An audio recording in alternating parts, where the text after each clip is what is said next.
my pep talk for you today, which is about sharing your message. I believe that as a Christian, it's our duty to steward the gifts that we've been given, to be the caretaker of what we've been entrusted with, and to take the talent that we've been given and to multiply it, right? If you agree, type agree in the chat.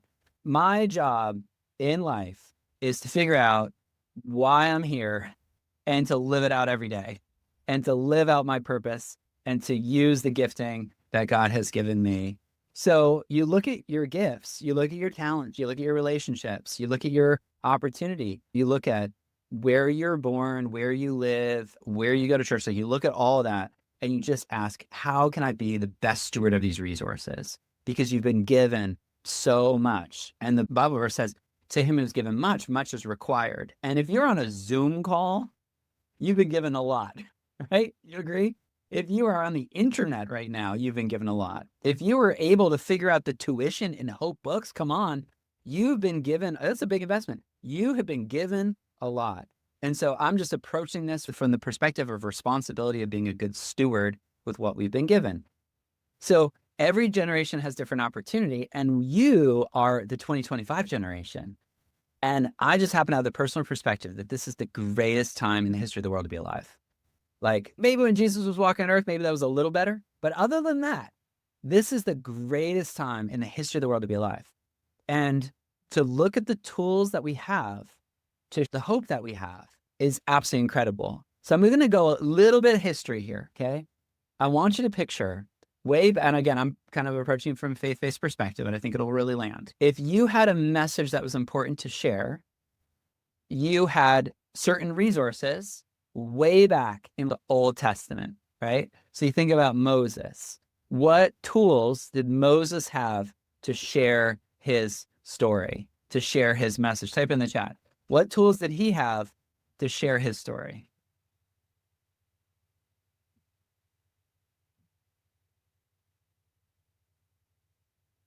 You have to dig a little bit on that one, right? Okay, he had a voice, so he spoke out loud. And he even said, I'm not very good at words. Come on, y'all know the story. Thank you, Amy. He had his brother, Aaron. He had some stone tablets. Can you imagine? You have to put your manuscript on stone tablets? What in the world? He had a mountain. I love it, Amy. You're on the same page right there. I love it. So he could stand on the mountain. He could talk to the people from an elevated perspective. And he had stone tablets that he could share. And he had his voice and he had his brother. Okay. Now, fast forward. What about Jesus? Jesus shared with the 5,000 3 or 4 times, right? And so he communicated a message to a crowd of people. What tools did he use for the time that he was on earth? What are the tools that he used to share his message?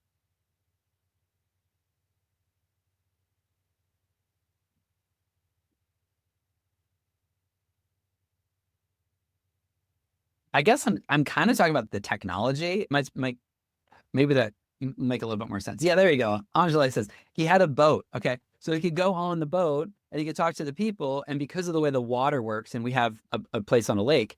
And so there's a very quiet lake. Like it's a bunch of old people that live on this lake. And no offense to anybody, but I love it there because it's very quiet. And there was like one of the people sold their cabin a couple of years ago and they turned it into an Airbnb. And so there was a group of like 20-year-olds that were all drunk and all partying on our lake. And we're like, what? And they were playing music and I could hear the music from across the lake. Why? Because sound travels across water. And I love Melissa. Thank you. So Jesus used water to communicate the message. Like he was able to speak in a way that everybody could hear it when they were on the side of the lake, which is amazing, right? He used the technology. He used boats. He used water. Let's go to Paul. What about the Apostle Paul? What technology did he use to spread the message? Some of you that know biblical history, you know kind of where I'm going here. Like, what's the technology that he used to spread the message? He had access to something that Jesus actually didn't have yet. It was just in development. He used letters. That's true. He was able to write on papyrus and send them. And so there's some sort of mail system to be able to actually, because he said, I'm sending this letter. So there's like some sort of way that somebody could take the letter and get it to people. And then somebody could open it up and read it out loud. So there was now literacy. Somebody was able to read. Awesome. And then, as Amy said as well, Melissa too, roads. Roman's road, like Rome built the road system, and now he could travel on the road. And even Peter and Paul, they used prisons. Okay, they used prisons because they were able to use the system of prisons to spread the gospel, which is just amazing. They use roads, they use prisons, Jesus used water, Moses used tablets. You see where I'm going? Okay, so let's fast forward a little bit more. Okay, so what about, let's go Gutenberg, right? The Gutenberg press, right? The first Bible. Now you have the printing press. So imagine the huge leap in technology from I have to handwrite this to now I can make one and I can just copy it over and over again. Oh my goodness, what an incredible opportunity. Can you imagine being that generation? That generation that went from I have to handwrite a letter and then I have to handwrite it again, and handwrite it again, and handwrite it again. And then all of a sudden there's this thing called the printing press. I'm a big fan of Ben Franklin and I've studied his life. And he was a printer. And the idea they could write a letter and then print it over and over and over again and then send it out to cities and colonies, like that's amazing. So that technology was around for a while, and that was kind of the peak of technology. And then you kind of fast forward to, let's say, Billy Graham, okay? Billy Graham, what technology did Billy Graham use to share his message? Type it in the chat if you know. I love it. My grandmother is 99 years old, and she got saved she went to a high school at night, like they had a meeting at a high school, and they played a movie, like a film strip movie, and it was a Billy Graham movie. And so he used film to communicate the gospel. He had tent meetings. He had radio. Whoa, that's a real innovation. He had airplanes so he could fly to places. Nobody said it yet, but Christy said it. He used stadiums. Can you imagine? Not only did like Jesus had to go like on a boat on the water with the with the hillside, but like Billy Graham was able to like walk up to a microphone and everybody's in a seat and they can all hear him talk into a microphone. He doesn't have to yell at them. He can just talk into a microphone and everybody can hear it. That's pretty amazing. Okay, I'm going to go a little deep for us church people here. What about Craig Rochelle? What has he been able to use? He's the creator of something. Some of you might know this. Life Church and his church have made something. Yeah. Love it. Love it. Yeah. I mean, he was kind of the first online church, if you will. Life Church is like they were kind of innovative. Whether you like them or not, I'm just saying he uses the technology. He uses multi-stream campuses. So like one message that can be live streamed to different places. So he uses live streaming technology. They're the creators of the Bible app, the YouVersion Bible app. Can you imagine? So they use the technology of apps, making apps, live streaming. He has a podcast, right?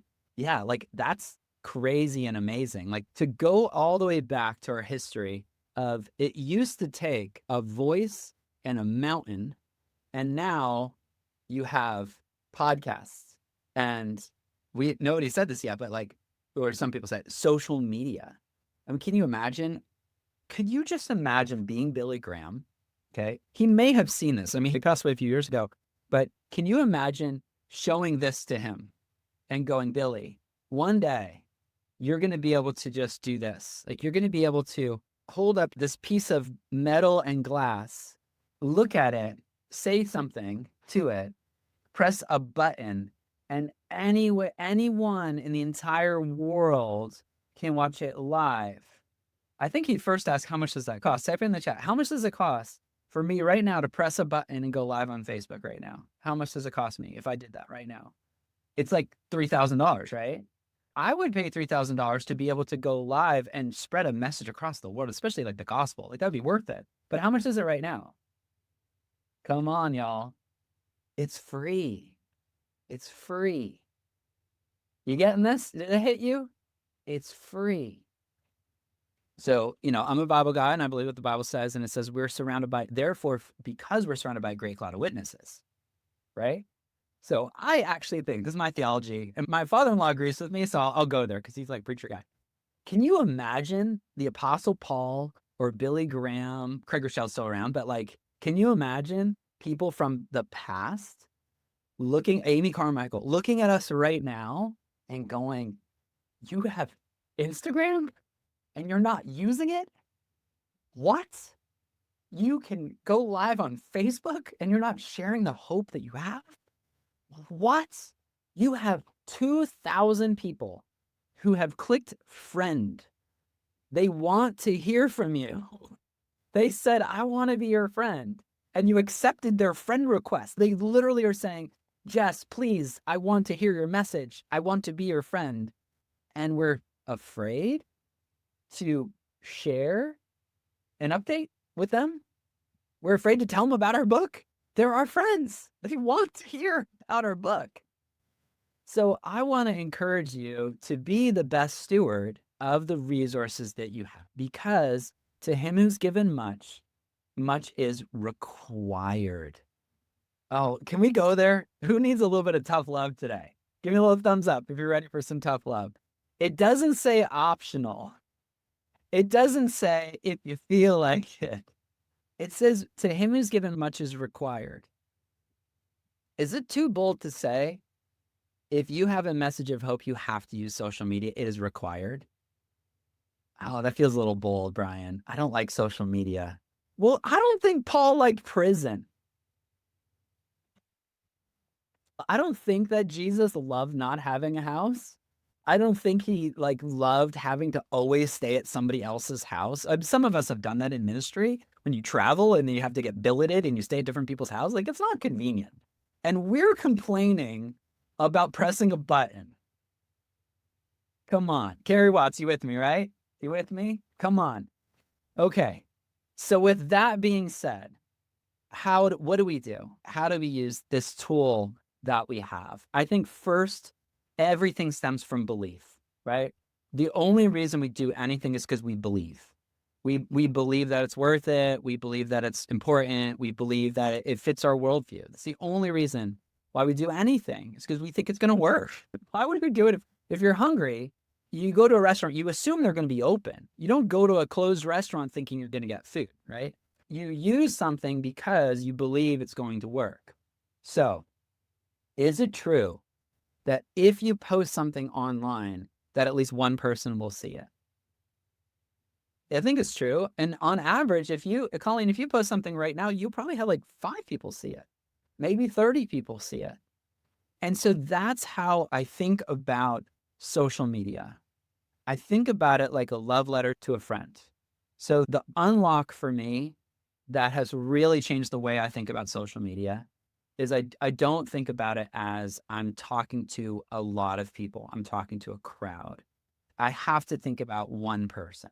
And I think this is really a biblical concept too, right? You leave the 99 for the one. There's a lot that we can unpack if we have more time. So here's my challenge to you, okay? You look at this amazing tool that you have in your hand. And some of you will pray over it. Literally go, thank you, Lord, for this amazing tool. What? I mean, I'm trying not to cry through this whole thing, but y'all, this is a big deal, right? It's a big deal. So here I am in 2025. For some reason, God has chosen Brian Dixon to be alive in 2025. He could have picked my grandfather. He could have picked my great-grandfather. He could have picked Billy Graham, but he didn't. He chose Brian Dixon to be alive in 2025. That's stewardship right there. Oh my goodness. If we really believe that, if we believe for such a time as this, right? Colleen, you are here in 2025. This is a gift. I believe that our Heavenly Father, He only gives good gifts. He has given us this gift of an iPhone or an Android device. He's given us the gift of Mark Zuckerberg and Elon Musk. And he uses donkeys and he uses those guys too, right? So he's given us the gift of this tool. And how do we use it? Well, we use it to write a love letter. We use it just like Paul and just like, right? And yes, we have all the same excuses. I'm not good with my words and I don't really understand the technology and I'm a little afraid and I believe, but help me in my unbelief. We have that list. Caedmon's Call is one of my favorite bands and they have a song called Long Line of Leavers. We come from a long line of people who have excuses for not stewarding the message. And so we come by it very naturally. But what if we were brave for a little while? What if we were just brave during our book writing and launching season, just for a year? What if you were just brave for a year? I love Annie Downs, and she says, let's all be brave. We have to kind of be brave for a little bit. So let's be brave and let's look at this tool and say, thank you for the gift. Thank you for the gift of technology. I don't love it, but I'm going to learn to use it and steward it. That's what stewardship means, right? Embrace it, learn it, actually use it. So I'm going to steward this gift, and I'm going to use it to share the reason for the hope that I have. And when I took over Hopers 3 years ago, 1 Peter 3:15, that is the verse that I felt like the Lord gave me. And that was the clarity that I had about that tough decision to go, we're going to start Hope Books. 1 Peter 3:15. Always be ready to give a reason for the hope that you have, but do it with gentleness and respect. Can you go on social media with gentleness and respect? I believe you can. Does everyone? No, don't. It's very mean, but it doesn't have to be. You don't have to be. You can use this tool with gentleness and respect and be ready to give a reason for the hope that you have. So how do we do that? Let's get very practical, and then I'll take some questions, okay? So what you do is you start not by talking, you start by listening. Step number 1, you start by listening. You go find the person that you are writing your book for, okay? So that's why we have the XYZ statement. And we look at it and we say, okay, this is for a 45-year-old single mom. I need to go follow them on Instagram. I need to go follow them on Facebook. I need to go see what's going on in their life. So that's the first step, is go listen. Now, we have the opportunity on social media to actually be able to like see what's going on. Oh, there she is. Okay, so let's give her a real name, right? Let's say her name's Christy. So Christy is a 45-year-old single mom, and it is July 23rd right now. So what is going on in Christy's life right now? What's going on in her life? So we need to go listen to her life. Wow, she's dropping kids off at summer camp. She's working a full-time job. Her dad's in the hospital. Like, what is going on in her life? We start there. And I recommend you pick maybe 3 people and you make them your ideal reader.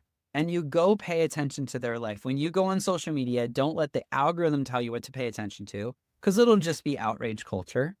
Go look at what's going on in Christy's life and Megan's life and Melissa's life. And you look at it, you go, okay, I'm going to listen. And now I'm going to share. What does Christy need to hear from me today? What does Megan need to hear from me today? What does Melissa need to hear from me today?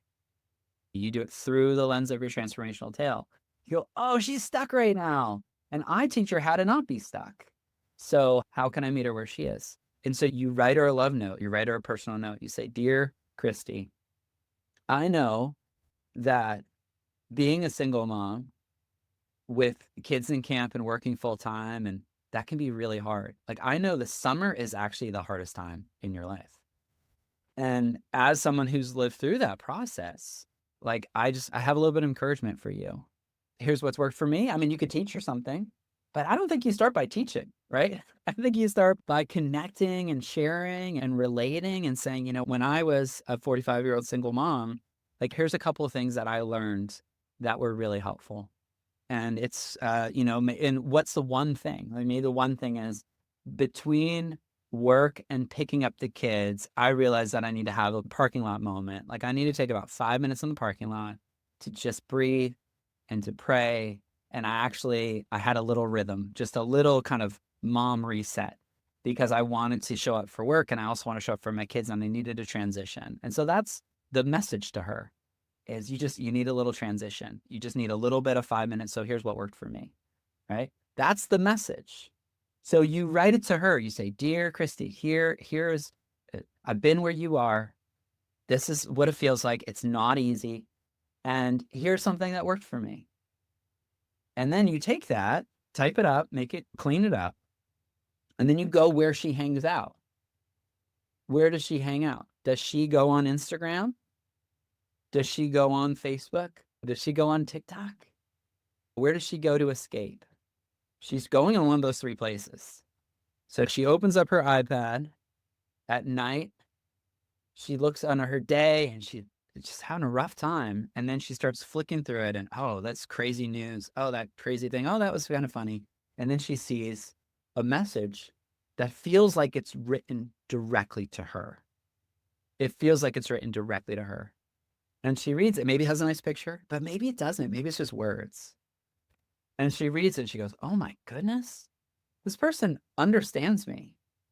How do we even connect? I don't even know, right? Like, we were friends on Facebook, or maybe I've been following her. Like, I don't even know. But what she said hit me in the heart. It really connected with me. You know what I'm going to do? I'm going to hit like. I'm going to hit a comment. Thank you so much, Colleen. That really made my day. I'm going to hit share. You guys have to read this. This is so good. That, my friends, is the opportunity we have with social media. That's it right there. Now, what we do is we write, Dear Christy, and then we share the love note to her. And then before we post it, we just remove the Dear Christy part. That's it. That's all you do. You just remove the Dear Christy part. Because you know what? Christy needs to hear it, and Megan needs to hear it, Melissa needs to hear it, and there's a lot of other people that need to hear it. And we just put it up there, and we don't think about going viral or getting famous or, what will my mom think? It's not for your mom. Your mom's not supposed to read the note to Christy. It's to Christy, right?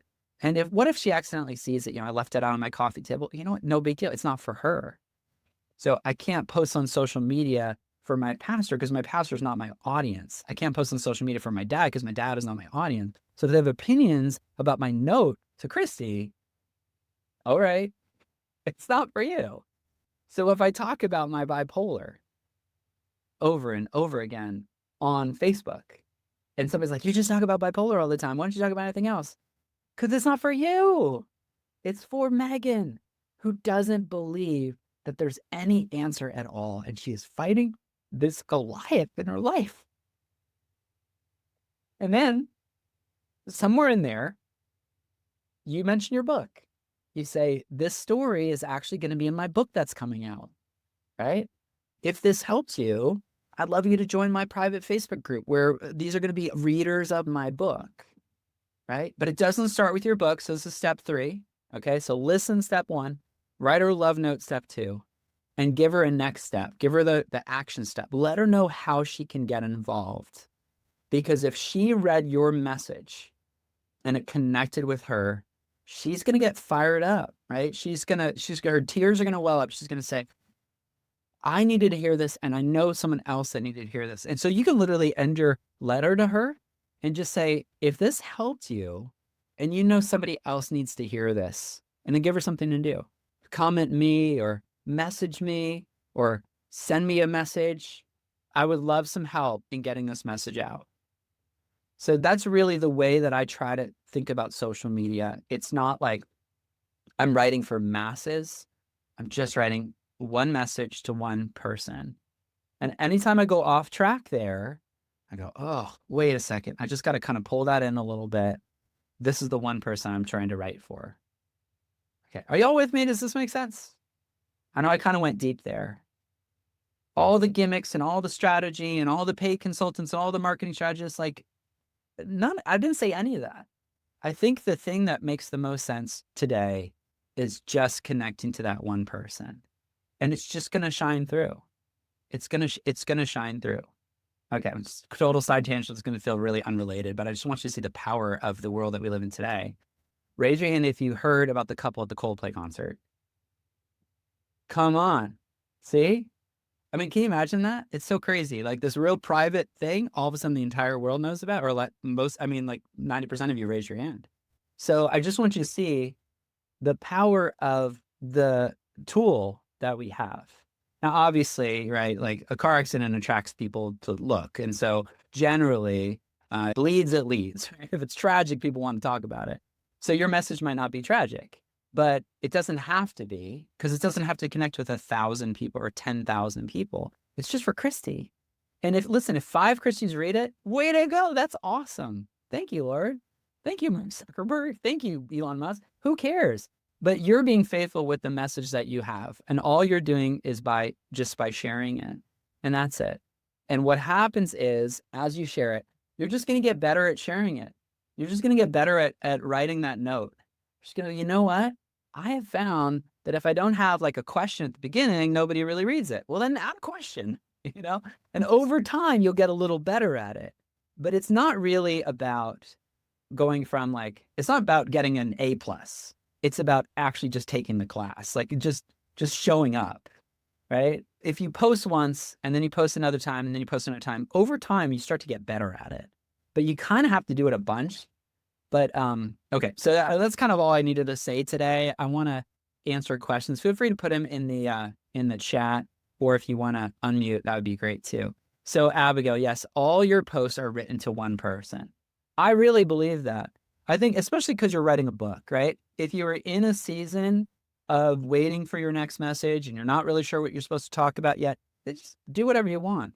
But the fact is, you have a book coming out. Now, that book might be 18 months from now. It might be tomorrow. It might have been yesterday, Jesslyn, right? So you have a book coming out. And so I would say, think about a laser beam, right? Rather than fireworks. Like focus your message on one person, one message for probably a year or two.